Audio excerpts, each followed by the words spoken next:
Hello, good morning, everybody. I am Anushka Oza. It's a pleasure to have all of you joining us here for the first annual Behavioral Science and Management Conference, or as we call it, BSIM. The conference is hosted by the NSE Centre for Behavioral Science at IIM Ahmedabad. The NSE Centre for Behavioral Science in Finance, Economics, and Marketing is one of its kind, focusing on multidisciplinary and applied research in these fields. Our center aims to build a knowledge base exploring the nuances of human behavior and decision making to gain better insights into marketing processes and its outcomes. Joining us here today for the inaugural session are our guests Mr. Ravi Varanasi, who is the Chief Business Development Officer at the National Stock Exchange of India Limited, Mr. Harish Bhat, who is the Brand Custodian of Tata Sons, who will be delivering the keynote speech, and Professor Errol D'Souza, the Director of IIM Ahmedabad. Also, our Chairperson, Professor Arvind Sahay. I would now request Professor Sahay to deliver the welcome speech. Good morning, everyone. A very warm welcome to all of you, Mr. Harish Bhat, Mr. Ravi Varanasi, Director Errol D'Souza, all the presenters, participants, panelists who are here today. It is a very, very important day for us here at the NSE Centre for Behavioral Science at IIM Ahmedabad. A dream come true after many years. The center itself started about a year ago with a generous grant from NSE with the remit to do research in behavioral science and economics, finance and marketing, and other areas related to the applications of behavioral science in management. And we are particularly happy to take this forward through a conference like this today, because part of our remit over here is not just to be able to do and support research, but also to be able to disseminate research to a wider audience, combining academia, industry, and policy. In our country, this combination has very few platforms that can provide insights and relevance for all the three parties concerned. And our hope and dream is that this platform becomes one of those over a period of time. Why is behavioral science so important in today's world and increasingly so for the future? To me, I'm reminded of the saying by the 16th century French philosopher René Descartes when he proclaimed, cogito ergo sum, I think, therefore I am. And for a very long time, we have been influenced by that kind of thinking that it's just the rational thought process that matters, or only neoclassical economic rational approaches to human behavior matter. And indeed, there's a whole body of work that builds on that. However, we know that over the last 40 years, beginning perhaps with the pioneering and seminal works of Kahneman and Tversky, we have had an increasing area of research that is now showing more and more conclusively that emotions, feelings, conscious, unconscious, all of these determine and influence behavior to a very large extent. And when we take this into account, that all managers, whether they are taking decisions in marketing and finance and economics and human relations, human behavior, it becomes very, very important for us to be able to study these phenomena in greater depth, to be able to provide insights that are likely to be more useful, relevant, and practicable for researchers and for managers. Here in India, I'm reminded of the phrase from our Gita, chapter 14, text 22, which says, Prakasham cha pravritti cha mohameva cha pandava na dveshti sampravrittani na nivrittani kankashati. Essentially, the meaning is that even if we cannot control our emotions, we can actually pay attention to how they influence us. So I'm paraphrasing a little bit from the literal translation. And my hope is that through the research that is done at the Behavioral Science Center, the research that we do, that we support, and we help to disseminate, we are able to incorporate both rationality and emotions, conscious and unconscious, into different aspects of decision making.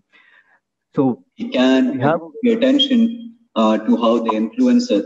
So I'm paraphrasing.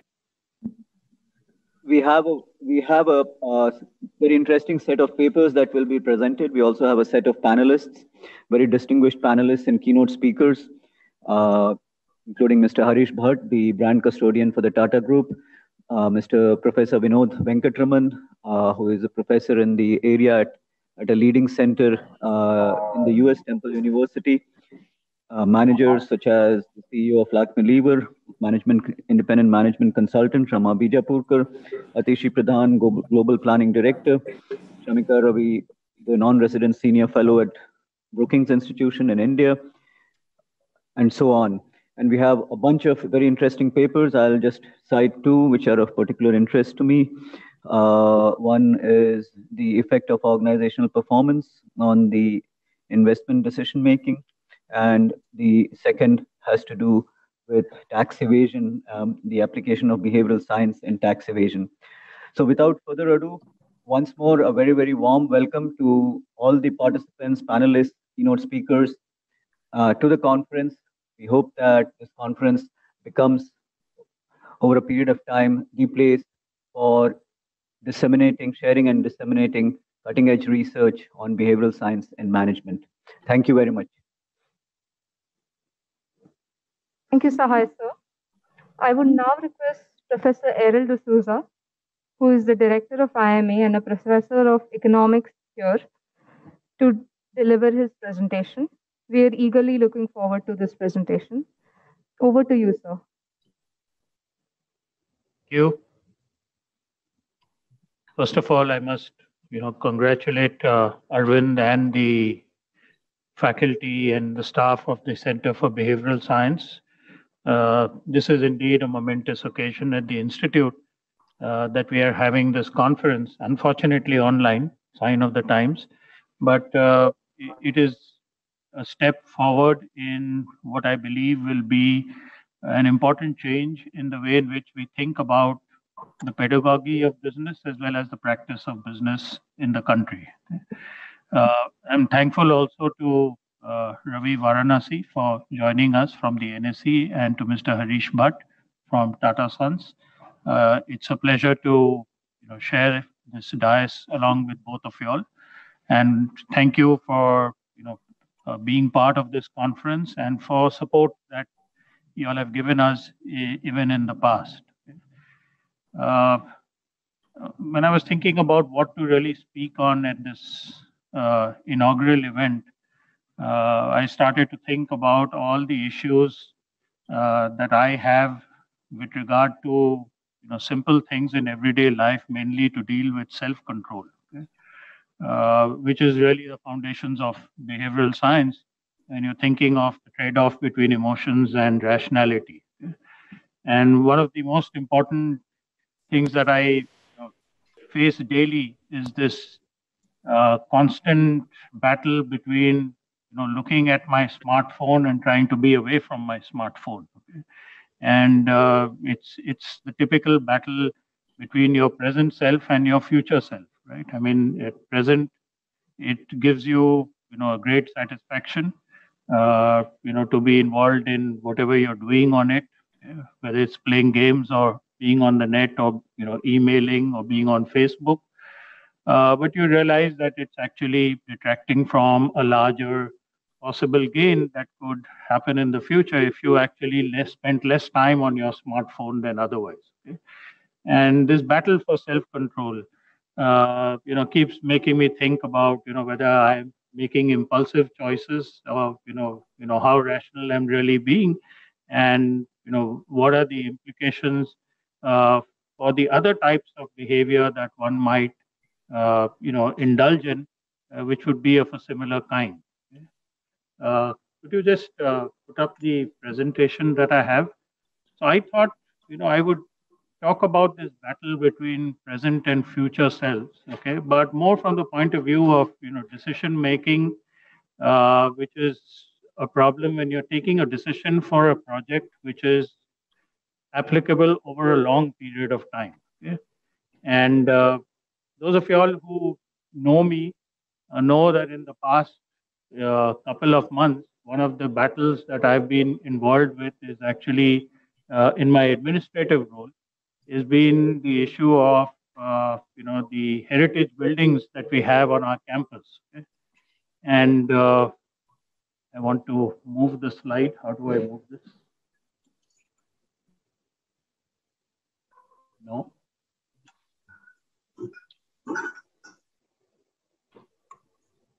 Just move the next slide. This is not working. Yeah. Could you just move it to? Yeah.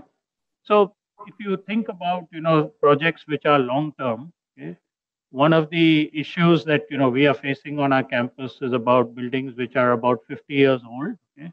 And at the time it was built, it actually had was built up to a certain level of expectation as to how it would withstand seismic activity. And building codes, as you know, have changed. Okay, so now when you're thinking of the problem that here is a project that's going to last a number of years, what is going to be the that you make, knowing that building codes are going to change, there are going to be safer designs in the future. Okay? So how do you take a choice between making a particular getting into a particular project currently versus a possible alternative project which could be safer but would actually require you to give more weight to the future rather than to the present. Okay? So that's the basic idea that I want to really talk on in the next 10 minutes or so. Okay? So the go back please. Sorry. Yeah. Okay. That's okay. This is it. I think I now have control. I had lost self control. Okay, which is what behavioral science is about. Yeah. Okay. So when we think of decisions which we're making over periods of time, we use discount rates, right? And when you use a constant discount rate, which most people do, okay, whether it's in finance or economics or whatever, okay, you're basically making a choice, okay, with regard to the present, okay, and that discount rate is not changing, right? It's typically constant. Okay? Rarely do we have discount rates which change over time. Okay? And so effectively what you're doing is you're saying that if uh, there is some value which is there in the distant future, okay, that has less you're giving it less weight than actually something that is currently existing. And this is a problem, that therefore you are actually stating that the present is much more important than the future. And the future is, in a sense, going to be discounted at a very constant rate. So it's this constant discount rate that I'm really going to be focusing on. Okay? And the way in which we think about that when we do, project management or when we think about it in finance or in economics is to use what is called as, the Ramsey framework. Okay? Where we are basically saying, okay, that if you're doing something which involves returns in the future, then you're really thinking about two things. Okay? One is how impatient are you, okay, with regard to the present and the future. Okay? Is Are you willing to actually wait some time for something to happen, or do you want to, you just can't? You're fairly impatient and you want it now. In which case you have high discount rates. And the other one is that, how do you actually trade off, a rupee today with a rupee tomorrow, which is really the issue of smoothing behavior. Okay, that is, how do you value, a benefit today versus a benefit that you get tomorrow. Okay? And on the basis of that, we typically come up with what we call as a discount rate. And as you can see, if you ignore the math, it basically has three main factors in it. Okay? One is an impatience factor, which is well known. There are some people who just can't wait for tomorrow. And their typical saying would be, kal kisne dekha. So they want everything today. And there are some people who are so tight fisted today, they just can't do anything today. They want everything to happen tomorrow. And if it's a matter of expenditure, they're fairly stingy and they just want to postpone the decision as much as possible. In which case, those people in that impatience factor would have a low discount rate. Okay? The other factor is how you trade off, consumption today versus tomorrow, or a unit of resource today versus a unit of a resource tomorrow. Okay? And this is the typical problem that you face in any forward-looking decision. That what is the value that I give to using the resource today versus the resource being available in the future. And finally, the growth rate, right? Because the higher is the growth rate, the higher you're going to actually have of resources tomorrow. So in that sense, you should actually discount tomorrow a little more because anyway you're going to have more of it tomorrow. So you may as well enjoy today. Right? So high growth rates would cause you also to have high discount rate. Okay? And so it's the sum of these three factors. How impatient are you? How do you trade off today versus tomorrow? And at what clip rate is the resources at your command growing such that you are actually being better off tomorrow versus today. That's the typical discount rate that one would use. If that discount rate, is the basis for the decision, then any project which has a higher return than this discount rate is one that you would actually, indulge in. Okay? Otherwise, you would not take up that project. Okay? So the question I'm asking today is, what if growth rates are uncertain? Okay? And we are living today in a world where actually growth rates are hugely uncertain, right? Every month there's a revision of growth rates. And a pandemic is a good place to actually start talking about this problem. If there is uncertainty about the growth rate itself, so I'm not now talking about the fact that there is impatience or there is the other factor, which is how do you do your trade-off between today and tomorrow. Now I don't know if tomorrow growth rate that I have in mind today will pan out or not. Okay? And typically earlier we would think of this in terms of, there could be technological developments, there could be institutional change, there could be better ease of doing business or anything else. But today a good example is a pandemic. Okay? Is today's growth rate an indicator of what might happen tomorrow or is it not? And, is the expectation of the future something that will pan out or will it not? Okay? And when we have uncertainty about growth rates, then how do I start using discounting and how do I start thinking about the future? Okay. So that's the question that I really want to ask in this very short presentation. Okay, if there's uncertainty about future growth, okay, and should it matter? Should we bother about it, or should we just say, we work with averages, we'll work with what is the expected growth rate, and that should suffice. Okay? So to do that, I should think of a nice small example, okay, which will help me to sort of work through this problem, whether uncertainty matters or not. So think of a case in which you have a current level of resources of say 100 units of wealth. Okay? And your estimate is that there's a 50% chance that this will grow to 900 in, I'm taking a large period of time for simplicity, let's say 100 years. Okay? And 50% chance in net, there will be no growth. Okay? And so on average, I'm expecting about 500 units at the end of the period. Okay, so if I actually make a decision on the basis of the average, I should expect 500 units.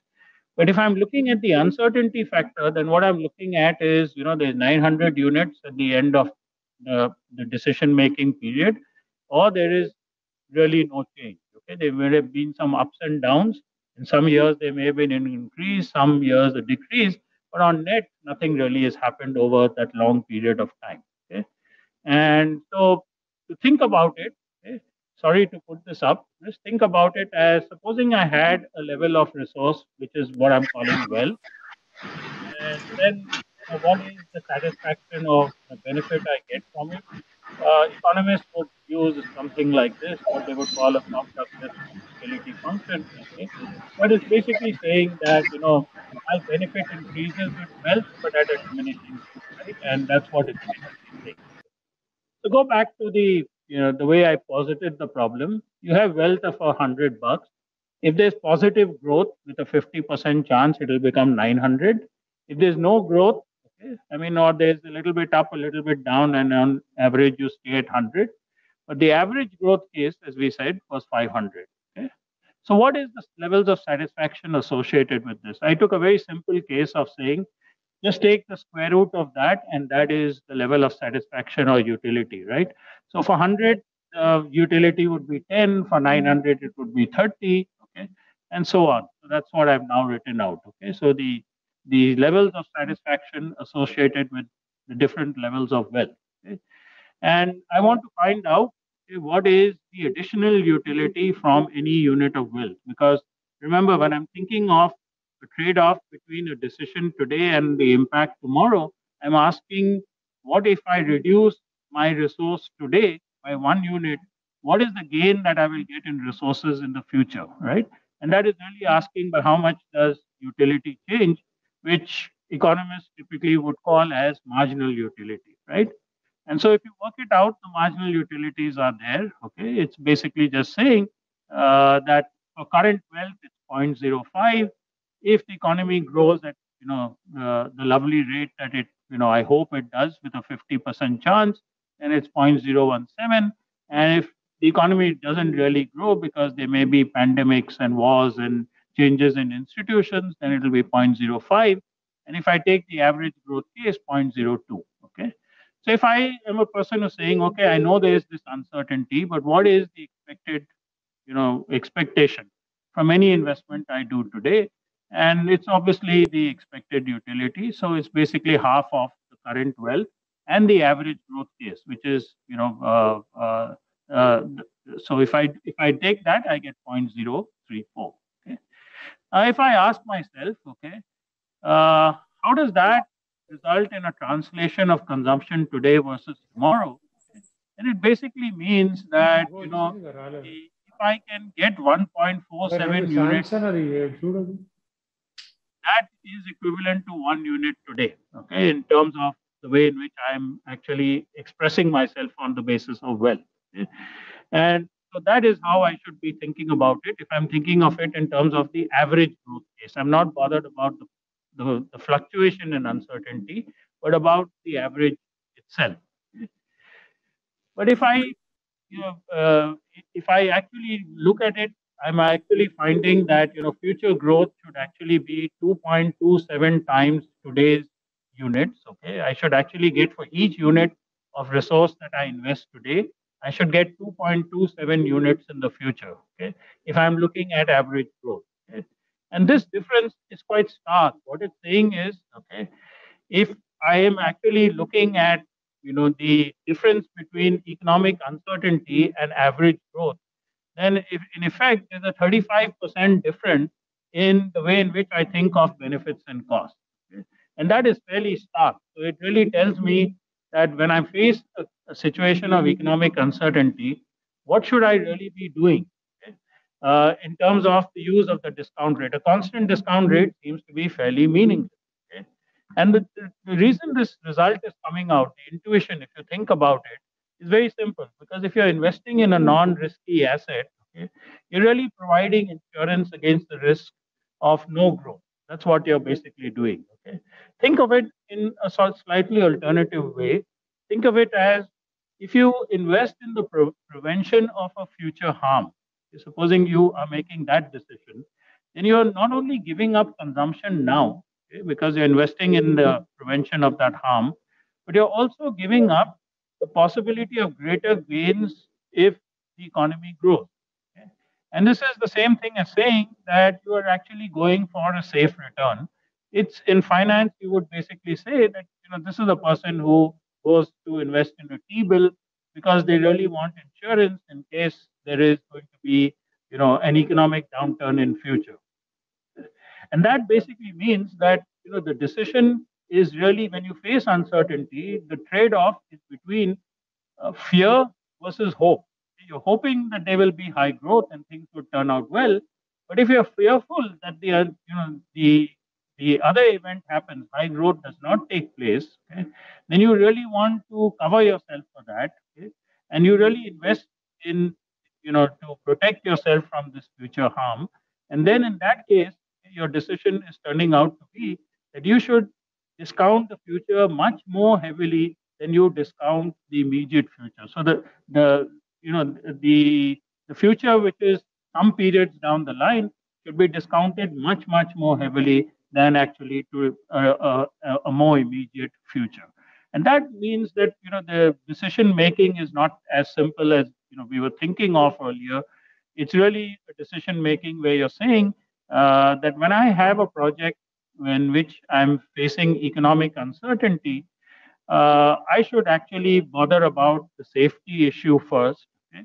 I should bother about the fact that the uncertain bad event might happen, and I should actually think about how fear actually overcomes the hope that I will have a good outcome.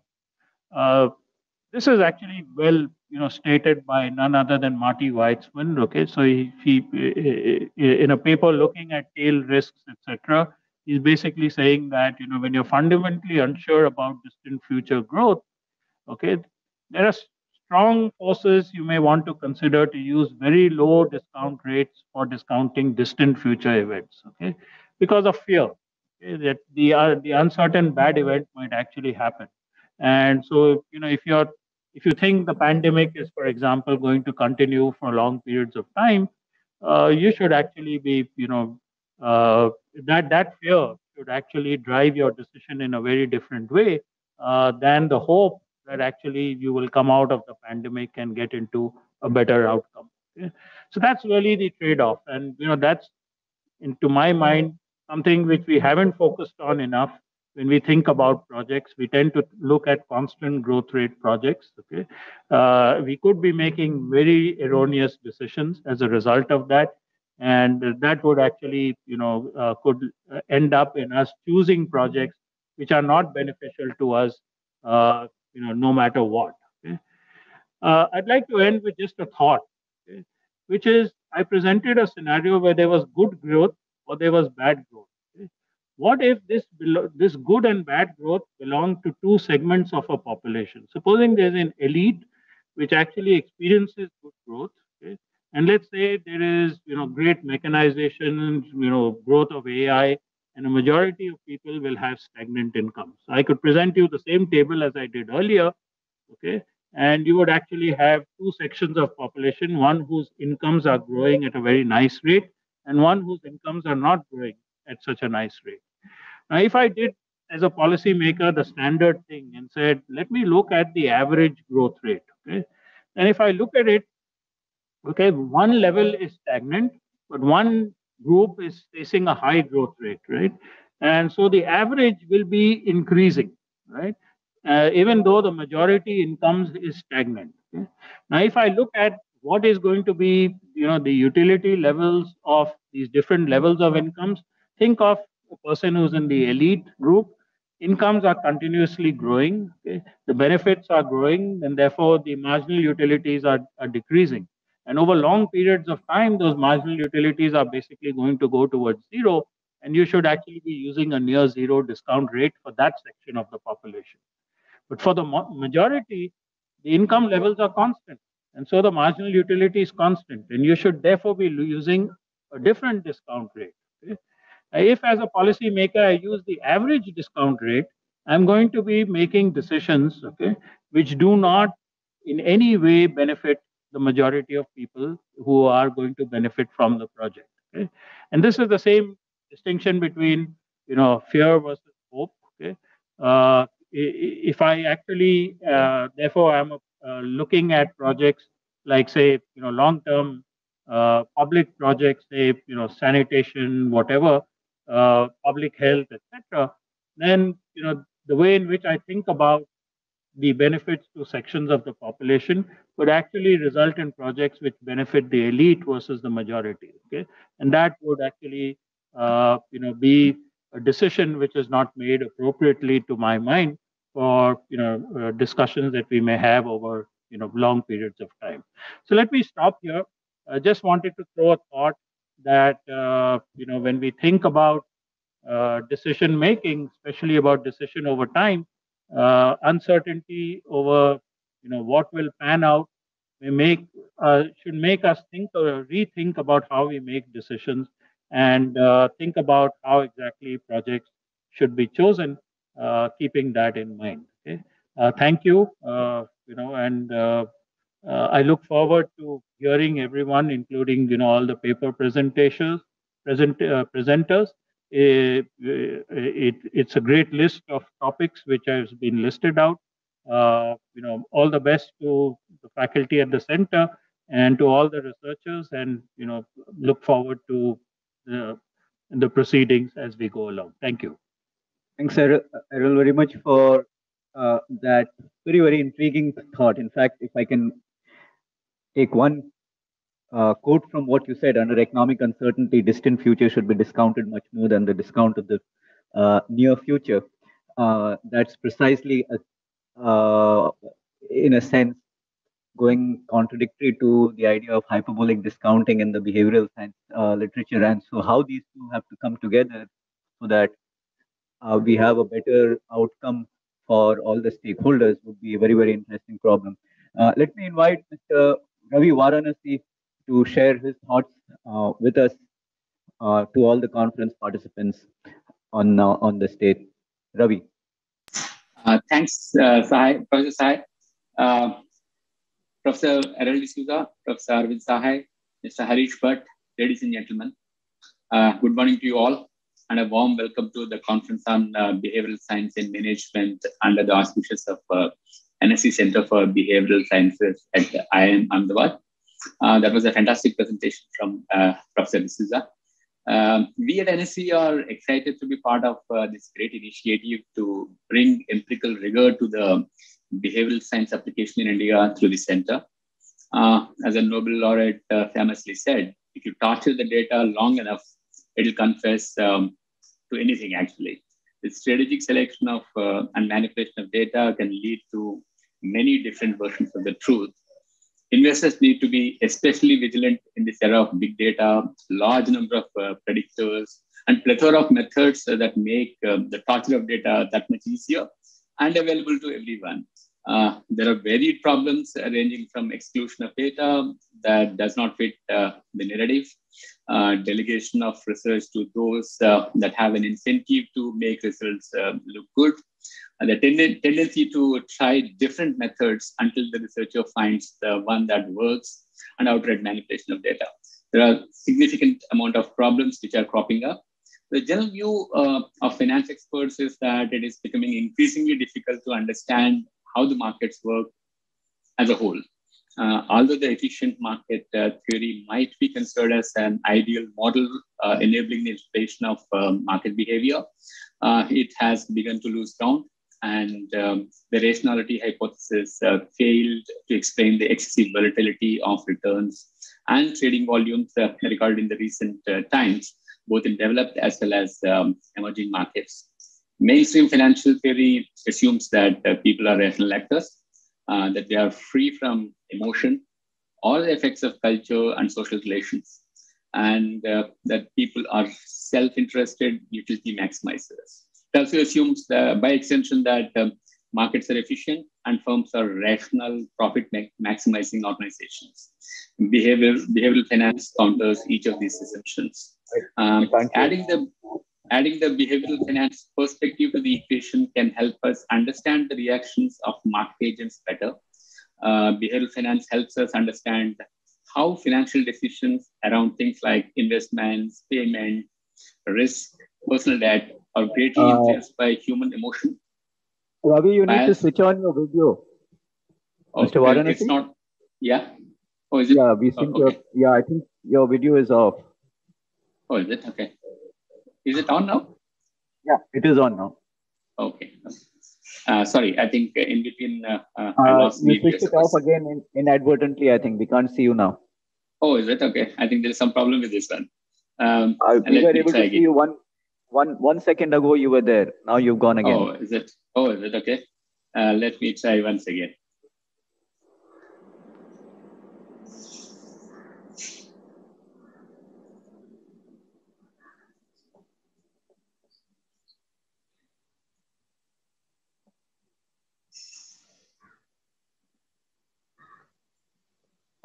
Is it on? Okay. Yes, we can see you now.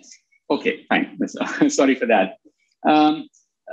Mainstream, I'm basically adding behavioral finance perspective to the equation, possibly will free some of these emotional related effects and cultural related effects, and will bring a lot more clarity and understanding as we go forward. We are hoping that the NSEs initiative with IIMA Ahmedabad in setting up this behavioral finance laboratory will help in better understanding the markets, besides contributing to the overall behavioral sciences movement in India. In the last 25 years, NSE has been engaged in setting up one of the largest and most active markets in the world.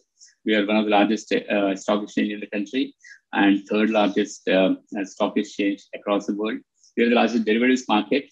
While we are doing all these things and setting up one of the best-in-class trading infrastructure, we have been actively engaged in ensuring that there is a sufficient amount of research on Indian data and Indian markets so that we are able to serve the markets far more efficiently and engage the academicians as well as the policymakers to try and get appropriate research which will help the cause of Indian financial markets. In that sense, we have been engaging with a large number of high-profile, top-notch academic institutions, both globally as well as in India.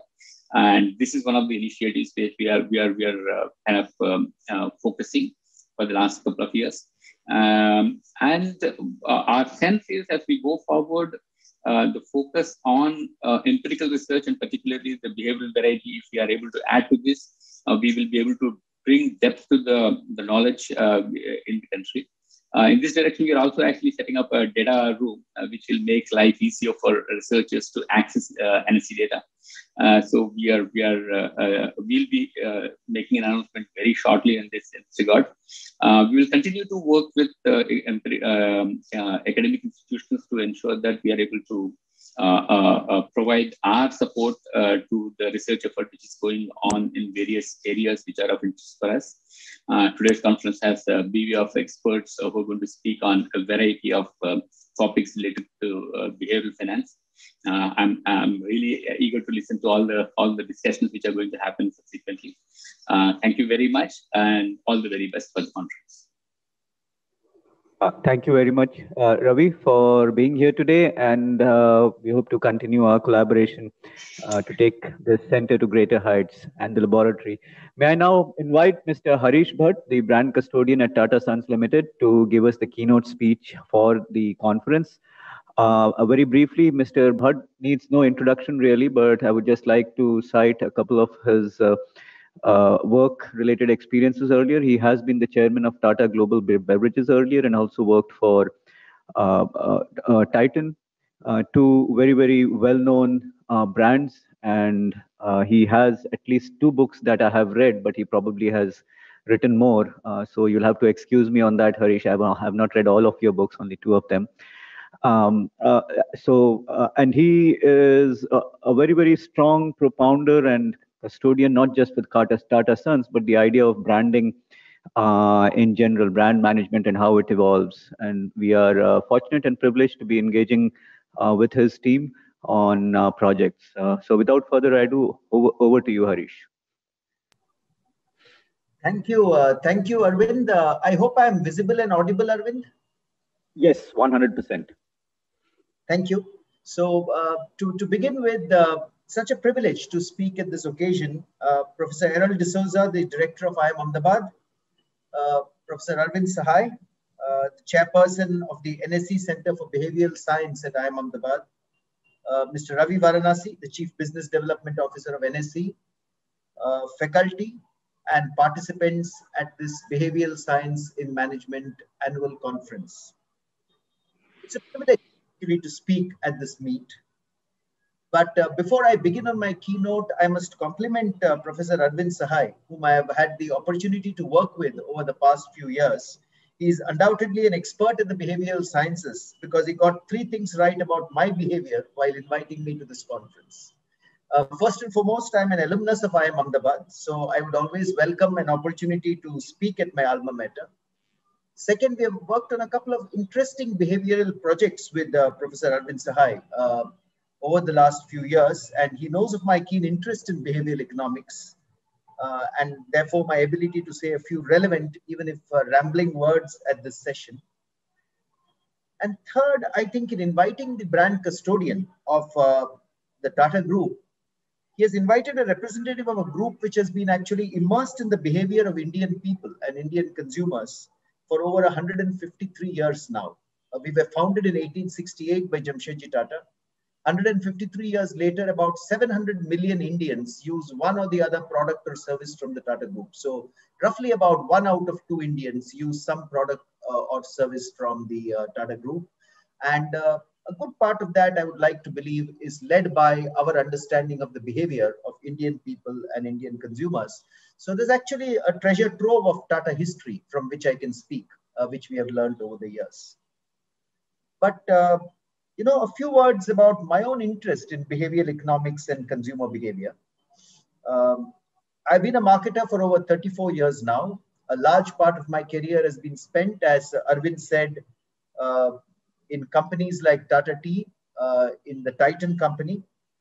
Ever since I graduated from the portals of IIM Ahmedabad in 1987, I've been part of the Tata Group. And I think the initial interest in human behavior and how humans behave actually went back to the classrooms at IIM Ahmedabad, where at the feet of legendary faculty like Abhinandan Jain or M.N. Vora or V.L. Mote or Pradeep Khandwala or Rama Bijapurkar, Samir Barua, amongst others, you learned through case studies that human behavior is as important as data in coming to the right decisions. And to tell you the truth, over the last 3 decades, a lot of my work has been around building Tata brands. Tata Tea, Chakra Gold, Tanishq, Titan, Fast Track. These are all brands that I've been associated with. And what has really mattered in the building of these brands has been sharp consumer insight, led by a deep understanding of consumer behavior. And that is true, I guess, for many Tata Group brands. Not all have been as successful. We have been very successful in some places, maybe not as successful in other places. But I believe that the understanding of human behavior has been at the root of what we have done. But I'll return to Tata Brands and the Tata Group shortly. I'd like to narrate a few stories from the Tata Group in my keynote. But my interest in behavioral sciences exploded actually just a few years ago. And it came about when I heard Professor Richard Thaler write and speak about the famous story of the cashew nuts. So those of you who have read him would know this story, but let me narrate it anyway. I came upon this book called Misbehaving, which has a very nice title to it. Actually, it makes you pick up the book. I saw it on, I think, a Financial Times Best Business Book of the Year list, and then I picked it up. But as I read that book, I thought I felt a new world coming to life, and one which validated a lot of my intuitive beliefs as a practitioner over the years.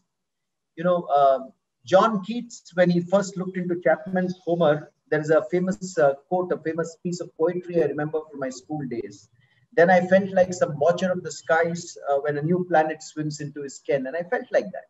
I felt like a new planet was swimming into my ken when I read about behavioral economics. Because here was Thaler describing so clearly and so beautifully and so evocatively, through so many stories and anecdotes, why human beings are not rational.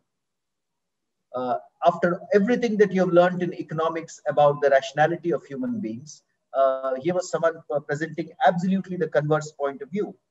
And he begins with this famous story of cashew nuts, which I then saw that, you know, he's so fond of the seminal story that started him off on this intellectual adventure that even at his Nobel Prize acceptance speech, he actually began with that story. So he hosted a dinner party in the 1970s. And at the dinner party, as people were waiting for dinner, he said he served them cocktails and cashew nuts along with the cocktails. So this bowl of cashew nuts, he was observing it carefully. I mean, frankly, I don't observe bowls of cashew nuts, I eat them, but Professor Richard Thaler was observing the bowl of cashew nuts that he had served his guests. And apparently the cashews started disappearing within minutes. So he got worried as a good host, that his guests are going to fill up their stomachs on these salty cashew nuts very quickly. And he did something which was unimaginable. I would not do it as a gracious host, but he did. He withdrew the cashew nuts and took them back into his kitchen. And then he came back to his room where you now had guests without cashew nuts. And apparently when he came back, after depositing the cashew bowl in the kitchen, his guests thanked him profusely for it and said, "Thank you for removing this bowl of cashew nuts away." Thaler was surprised. He was surprised because as an economist, he had taken something away and he had received thanks. Now that goes contrary to the laws of rational economics, which says that more choices are always better than fewer choices, that people like more choice and they don't like fewer choices. And he was surprised, why were his guests not behaving rationally and why were they thanking him for depriving them?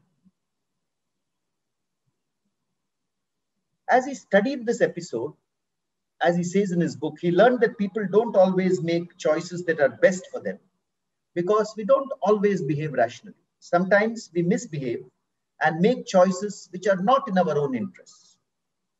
And therefore, as a marketer or as a person in any field, but I talk more as a marketer, you can help people make better decisions for themselves if you intervene to guide them in a certain direction. For example, by taking that bowl of cashew nuts away and therefore retaining the appetite to eat a lovely dinner. So in the long term, when dinner is served, the guests are going to appreciate you for taking the bowl of cashew nuts away. In the short term, some people may actually get furious that you have removed the cashew nuts away from them. I love this quote. I think it comes from Thaler, but I love this quote which says, "Humans do not have the brains of Einstein, nor do they have the self-control of a Buddhist monk." And I believe that that's at the root of behavioral economics. Neither are we Buddhist monks, nor are we Einsteins. Our brains don't process everything rationally. And we have many biases and many heuristics based on which we take decisions. I think from that bowl of cashew nuts evolved the understanding of many biases and tendencies, and consequently what we call in India commonly the rules of thumb, or the heuristics which people use in their everyday behavior. After I read Thaler, I actually went in the opposite order. After I read Thaler, I then read Kahneman and Tversky. Though I would say the progress happened in the opposite order, and then Gigerenzer as well. And I was struck by all the concepts that they were narrating to us, such as transaction utility versus long-term economic utility. Why you end up buying something that you really don't want because there's a transaction utility to buying at a deep discount versus the long-term economic utility of that product in your house itself. The sunk cost fallacy, which I think all of us have, in our lives played out, something that we have already paid money for, we want to use despite the fact that it may actually harm us. Loss aversion and the endowment effect. The confirmation bias. We just want to believe what we believe, and we don't want to believe anything else. And I think in today's divided society, that is even more true than ever, that the confirmation bias plays out in our mind much stronger. The bias of hindsight, saying that, oh, we knew that. We knew that was going to happen. Whether we knew it or not, we don't know, but we always think we knew it was going to happen. The ostrich effect, where we like to turn away from things which typically we don't like and bury our noses and heads in the sand. And also, I think for many, many managers like myself, we have to be very, very cautious of decision fatigue, taking decisions at the end of a long day when we are fatigued, and that kind of behavior plays on us. Now, all these behavioral terms are familiar to this distinguished audience, so I'm not going to spend further time on them. But I think at this evening's panel discussion, perhaps Arvind and I and the rest of our panelists will touch a little more on some of these topics. But these biases and heuristics, you either learn through a systematic approach or you develop an intuitive feel for them by interacting with customers, by observing customers. And my belief is that in India, many marketers who have succeeded have developed that intuitive feel for these heuristics and for these biases without actually having read a Kahneman or a Tversky or a Thaler. Interestingly, So embedded have these biases and heuristics become in the journey of brands that some of them are actually named after brands. So for instance, recently I came upon the IKEA effect, which is the preference for products that you yourself create. They may be less useful to you than products that you buy off the shelf, but if you have actually played a role in creating them, you have a strong preference for them. And no wonder the next time someone comes to your home, they have to listen to how you created them and the experience that you went through in creating them. So as I reflected on my own marketing career and the brands around me, I came to the reasonable conclusion that much like IKEA, a lot of us have consciously operated on the principles of behavioral science or heuristics. And perhaps we have thereafter patted ourselves on the back for marketing brilliance, but actually what we have done is delved into that pool of heuristics or the intuitive sense for the rule of thumb that consumers use in coming to their decisions. Let me share a few stories with you here. You know, I was part of the Titan company for a very long time. And one of the brands that I was involved in creating was a brand called Fast Track. Fast Track is today India's largest youth brand. It has watches, it has, sunglasses, other accessories like belts and bags. It's a beautiful brand. It appeals primarily, the primary target audience is young people, 17 to 22 years. They could be late teenagers or college students or even early jobbers. Now, this brand was created on the deep understanding that to appeal to that kind of a youth consumer, you need something very different from a brand like Titan, which is meant for a different target audience. And it was also based on the intuitive understanding that we came through, perhaps based on some good market research, that these late teenagers and college students, they're very restless. They want to move from one thing to the other.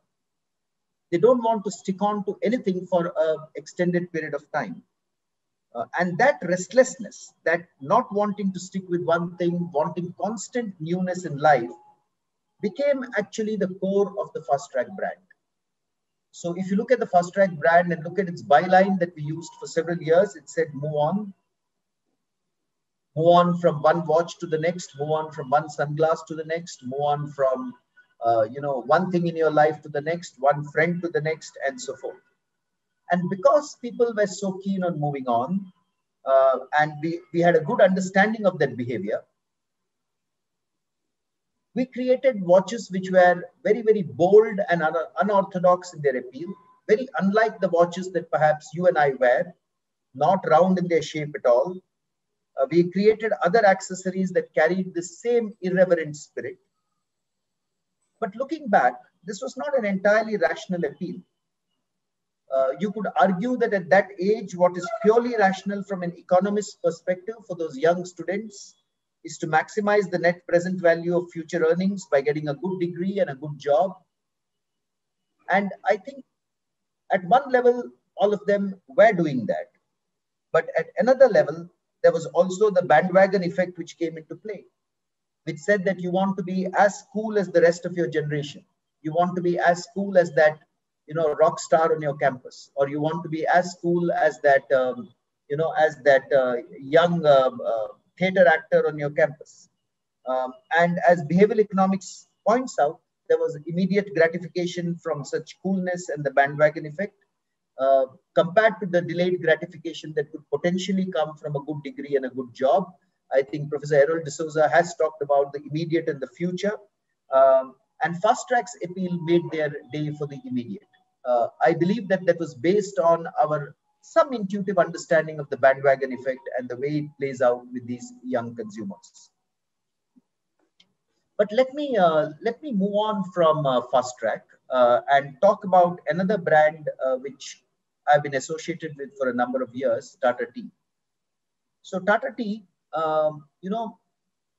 has launched a variant called Tata Tea Gold Care. And that's a brand of tea from Tata Consumer Products, which brings you goodness in every cup. Now, if you look at tea brands outside India, you have a green tea scented with or blended with aloe vera, or you have chamomile tea, You have all these herbs which play out to create fruit and herbal teas, which have become very, very popular across the world. But what Tata Tea did in India when it created Gold Care was it used 5 natural ingredients, all drawn from ancient Indian wisdom and tradition. It used tulasi, ginger, brahmi, cardamom or elaichi, and muleti. It used 5 herbs. And it called this the goodness of 5 natural ingredients. This brand has become a big success. And when I look at why it has become a big success, what occurs to me is that it offers consumers a way to boost health and immunity through ingredients which are deeply embedded in our Indian minds as being naturally healthy. So if you talk about aloe vera or if you talk about chamomile to an Indian consumer on the road, they're likely to look at you and say, what? But if you talk to them about elaichi, you talk to them about tulsi, about ginger, about cardamom, they will relate to it immediately. This is grandmother's wisdom in all our homes. And clearly, what Tata Tea Gold Care has done is tap into these deep beliefs that we hold in our minds. And I think that's a very, very positive use of the confirmation bias that Thaler talks about. You know, use the thoughts which are in your mind and confirm those thoughts. And a brand, I think, can do that very positively because there are so many of these deeply embedded beliefs which lie within Indian minds. A more recent example from this pandemic, you know, I spoke about Fast Track, I spoke about Tata Tea Gold Care. I can give you an equivalent example, for instance, with the Golden Harvest program that Tanishq runs and how it enables consumers to save their money through monthly installments and eventually buy jewelry at the end of that period, and how it actually enables people to engage in what they believe is good behavior for the future. But let me move on from Titan and Tata Tea to talk to an example from the recent pandemic. You know, when this pandemic came into our lives unannounced and unwelcome, a lot of people missed going out to restaurants. And I believe that's one of the most enjoyable, unless Professor Richard Thaler calls you home for dinner, going out to restaurants is one of the most enjoyable occasions in our lives. So the restaurants got closed. And even today in various states, they are in various states of unlock. So the Taj Group of Hotels or the Indian Hotels Company, which is also part of the Tata Group, did something which is brilliant. They actually introduced a new brand called Cumin, where you could order these meals through an app. And they're not fast food, but they're fine dining. They come to you and provide you a fine dining experience within the confines of your home. In fact, during the Christmas and New Year period, they even played you choral music from the Sikkim orchestra as you would have these meals in the on your dining tables at home. That's because you don't feel safe going out to restaurants, but you want that fine dine experience at home. And all of us are looking for behavior which prioritizes safety, but simultaneously craves indulgence. And you may well say that during this period of the pandemic, safety and indulgence don't necessarily go hand in hand with each other. There are very few behaviors which can actually give you indulgence while remaining safe at the same time. So that is the endowment effect. We don't wish to lose the good health that we possess and we have built, you know, by gymming and by working out all these years, by going out during a pandemic. But equally, there is the need for gratification of our senses. And that is why I think Cumin has become a big success from the Indian hotels because it offers you, you want to keep your health at the same time you want to indulge and you still want a fine dining experience. And Cumin actually appeals to all your senses, the way it is actually brought to your house, the way it is served to you, the way the music is played in the background. You are able to recreate a somewhat fine dining experience on your dining table. At the risk of being labeled a salesman for the Tata Group, I would invite you to check that out for yourself. It's not so much just marketing and branding. As I also love business history. And as I've been reflecting on the history of the business group, it strikes me that the understanding of human behavior and the behavioral sciences has been at the root of some of the most pioneering innovations that this group has brought to our country over the last 153 years. And it's been a good intuitive understanding of behavioral science and many people-related, people-related decisions of the group. Let me hark back to 1868. Now, the examples I narrated to you, Tata Tea, Gold Care, and Fast Track, and Cumin are all very recent examples over the last 10 years. But let me go back to 1868 and walk you back in time to 150 years ago. Jamshedji Tata founded the Tata Group in 1868, and in the 1870s, he established his first industrial enterprise in the city of Nagpur. It was called the Empress Mills. It was a textile mill in the city of Nagpur. He wanted to do it in Nagpur because Nagpur was the center of cotton cultivation at that point in time. So he didn't set up the mill in Mumbai, but he went to Nagpur and set it up there. Now, that was a time at which there was no trained workers in that area of Nagpur, because a lot of the textile mills were in Mumbai and the trained workers were in Mumbai. So when he set up the mill in Nagpur, one of the problems that textile mills ran into there was severe labor absenteeism. Because labor was not well trained, they went back to their villages, so they went back to their homes and would not come back to the factory for long periods of time. Now, Jamshedji Tata realized that genuine care for his workers, even verging on generous care, will make them more attached to the place they worked in, and as a result will bring down the labor absenteeism significantly. And some of the things he did at that point in time were revolutionary, because he gave his workers India's first pension scheme, which started in the 1870s. He gave them an accident insurance scheme in the 1870s. By 1901, India's first ever provident fund was created in the Empress Mills at Nagpur. We take it for granted today that we get provident fund through our salary slips and it helps us in our retirement. But the first time ever provident fund was created in India, and you should go and read that annual report of Empress Mills, which I have had the opportunity to go to our Tata archives and look at. India's first provident fund was created there. So he realized that by engaging in generous behavior, being generous towards his people, being caring towards his people, he could actually address the behavior of labor absenteeism, do good for his factory, and do good for the people that he worked with.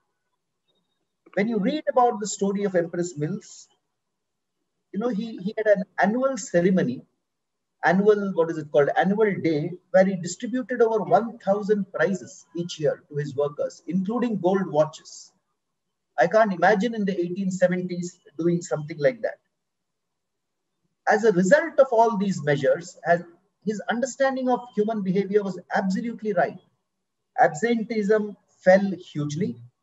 Attendance at the Empress Mills was outstanding. His workers were extremely committed. And those mills soon became one of the country's most prosperous enterprises of that time. It is actually the prosperity from those mills which then gave Jamshedji Tata the confidence to invest in Tata Steel, to invest in Tata Power and the other enterprises, including the investment that he made in the Indian Institute of Science to found the Indian Institute of Science in Bangalore. So the understanding very, very clearly there is one of human behavior. And he found that he could craft a very good win-win situation, which he then expanded in everything that he did later, keeping the community at the center stage of the enterprise. And he has gone on to say that, you know, we are not more unselfish or not more philanthropic than others, but we believe that the welfare of our workers is essential to the prosperity of our enterprise. And that's one reason why he went ahead on that basis. But that was 1868. I believe that is equally true of the Tata Group even today. For instance, even during the recent pandemic, the decision of the Tata Group to protect jobs during the peak of this crisis is something that was, that struck me as being extraordinary. And even in industries where we had to impose salary cuts, in some industries where salary cuts were imposed, this was done far more at senior levels than for junior frontline staff. I believe that has contributed to a sense of fair play and care, which is also one of the founding tenets of behavioral science and which we are all instinctively drawn to. because behavioral science tells us that all of us hate unfairness more than anything else. And therefore, I think the behavior of the group during this pandemic has contributed to that sense of fairness. And I'm actually very proud to say that the Tata Group, which was my employer, I believe has been fair towards its workforce during this toughest of times. Having said that, I confess I have a behavioral bias myself when I say this, even as I make these statements, because I've worked with Tata for 34 years now.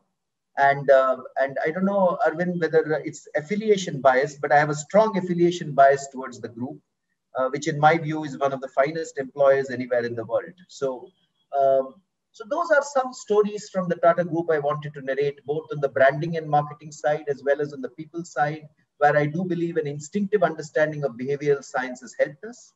But I believe the time has now come where we need to understand behavioral science in greater detail, understand the principles of behavioral economics in greater detail, and build that into the manner in which we craft our offerings for our consumers or our people.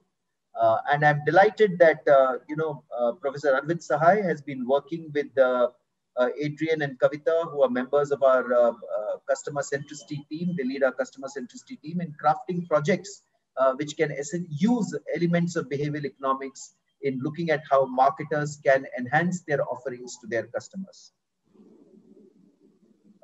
This brings me perhaps to the most important and concluding part of my address. Where does behavioral science go from here? What are the frontiers for the future that behavioral science should look at? You know, that famous bowl of cashew nuts went back into Thala's kitchen and it kept its guests hungry for dinner. But where will the science that all of you here, the participants in this Behavioral Science and Management Summit, where will this science of human behavior and misbehavior serve the world? And which is why I have labeled my own address today as "Can we misbehave to protect our future?" We know that as human beings, we will misbehave. We will use heuristics to come to decisions. How will we use those heuristics and how will we use those principles of behavioral science to help people address the biggest trends, the most important problems that we face today and over the next few years? I believe that that is where this fledgling science will deliver to its true potential. I still think in some ways that behavioral science in management is a sort of the wild west of management. We are still discovering it as we speak. And the methods through which we discover it, which I'm sure the NSE Centre for Behavioral Science and IIMA will spearhead, will determine how we can do this. And I'm truly happy that, you know, at IIM Ahmedabad, the center is open, which will provide an even sharper focus on Indian problems, on the problems and issues of India, of such a vast and heterogeneous nation, in trying to use behavioral science to address those issues for the future. First of all, I think it's important for behavioral science to help us develop a better understanding of how human beings can live in a digital-rich, attention-poor age. We are truly in a digital-rich, attention-poor age. How can people counter loneliness? How can we counter addiction? How can we counter thought bubbles, which are fast becoming the unfortunate markers of our age? And this is worsened by the isolation that this pandemic has brought upon us. You know, the loneliness and addiction on one side and the divisiveness of society on the other side, created by these thought bubbles, are making us a society with the potential for immense number of issues in the future. The number of mental health issues that we are actually not talking about, but we need to talk about, I think are multiplying in our world today. What are the constraints? What are the trade-offs? What are the heuristics that can work in nudging people towards the right behaviors in this age? What heuristics and what behaviors can be used to help people counter loneliness, to help people counter addiction, even digital addiction, to help people go outside their thought bubbles and be exposed to other thought streams that are coming from people who don't think like themselves? How can we use the principles of empathy, which are part of behavioral science, the right sort of social media advocacy, to help people take the right decisions that preserve and nurture their physical and mental health? So I think one entire body of work that behavioral science can truly contribute to in our country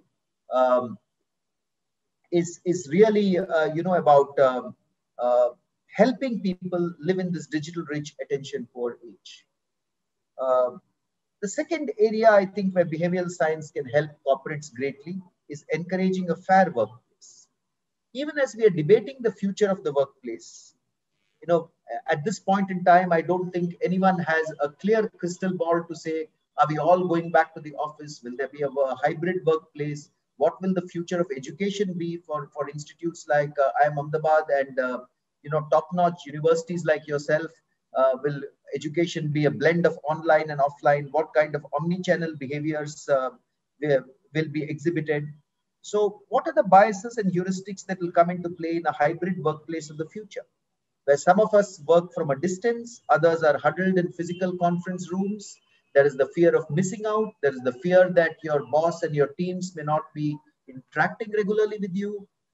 There is the fear that if you're working from home, you may be less visible and out of sight, out of mind compared to people who are actually in the physical environments of the office. So how will behavioral science help the entire organization to deal with issues such as this? So that's about a fair workplace.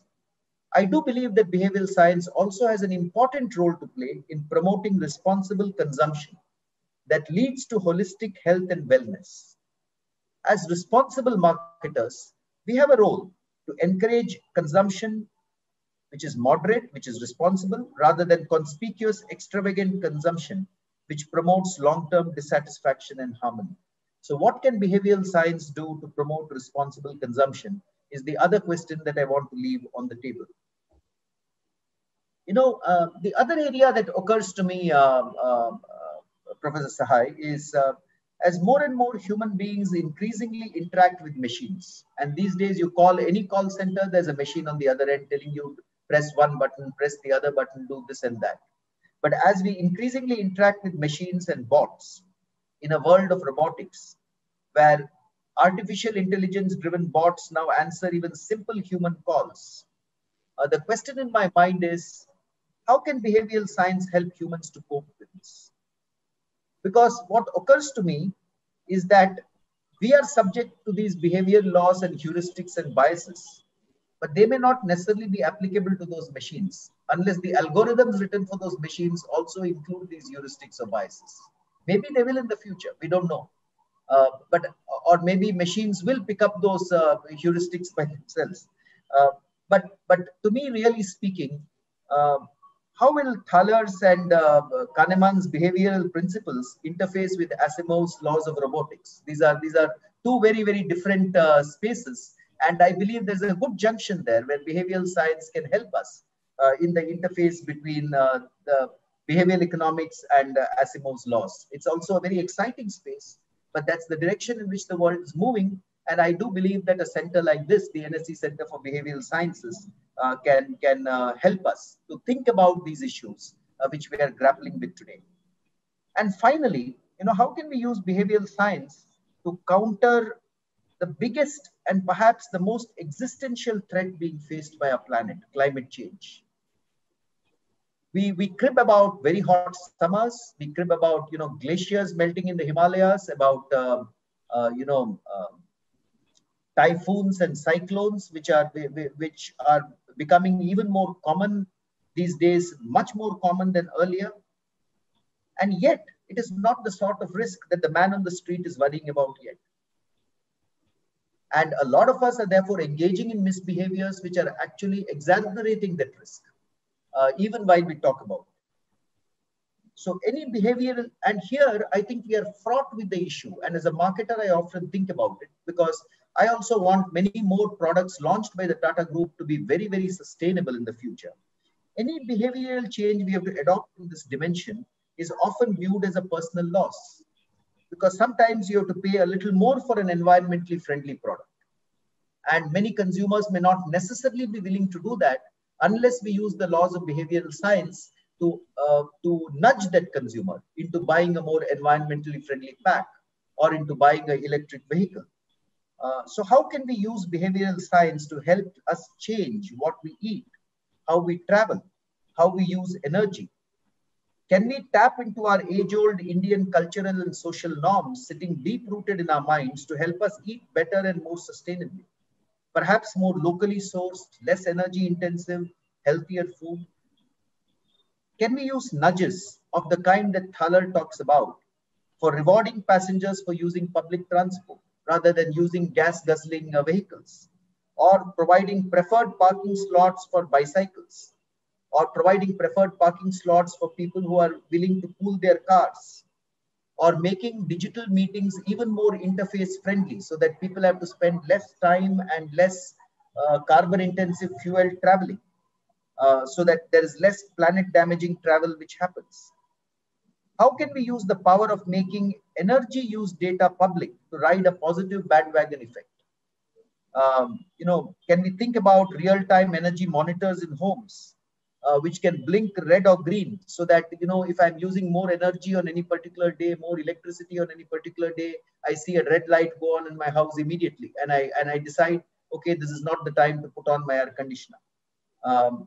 We need to deliver that recency effect to our people through behavioral nudges, which will make us use less damaging power, or which will even make us lean towards green energy. Recently, Tata Power have, for instance, announced that green energy is available to consumers in the city of Mumbai who want to choose it and go for green energy.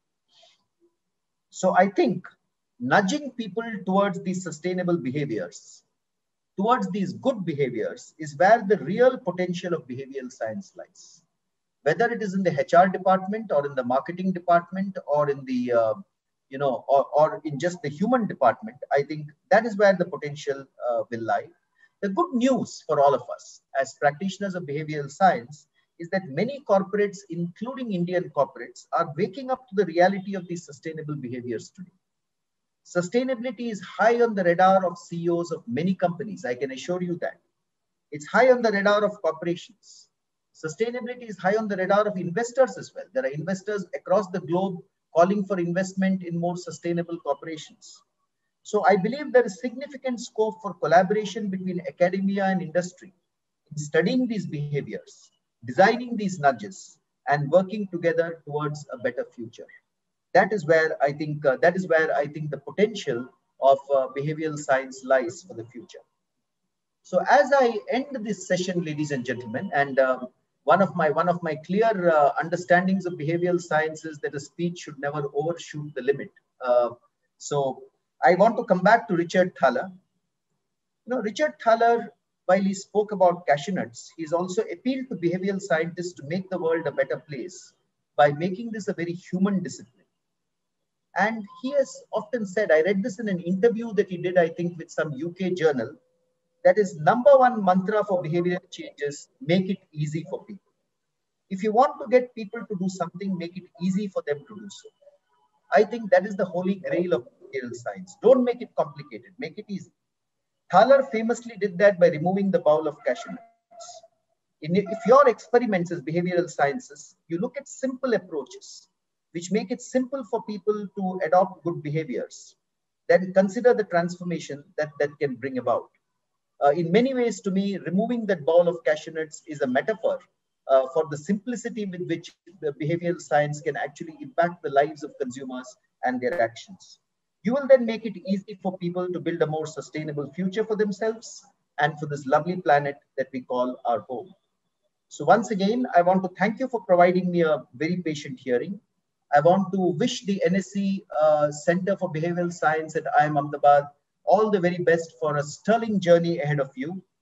And I want to wish all of you all the very best for your continued deliberations at this first ever conference on behavioral science and management.